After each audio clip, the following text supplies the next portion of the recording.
Ibunda Atta Halilintar akhirnya restui hubungan Tarik dengan Fuji. Geni Faruk Ibunda Atta Halilintar merestui Fuji untuk menjalin asmara dengan Tarik Halilintar. Bahkan Ibunda Atta Halilintar itu memberikan pesan khusus pada Tarik Halilintar. Diketahui, Fuji dan Tarik memang makin hari makin romantis. Keduanya bak pasangan yang dimabuk asmara. Namun beredar isu yang menyebut Fuji tak direstui keluarga Gen Halilintar.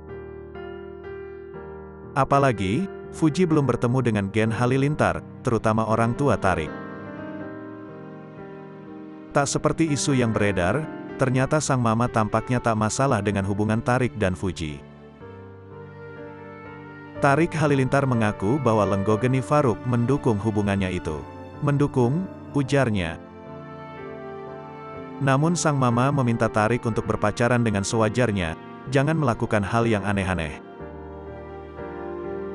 Pokoknya jangan aneh-aneh, ungkap Tarik. Kabar Lenggo Geni Faruk tak menyukai Fuji pun terbantahkan. Pasalnya selagi hubungan Tofu bernilai positif, Ibu Atta Halilintar itu mendoakan keduanya. Selagi positif pasti mama doain sih, ungkap Tarik Halilintar.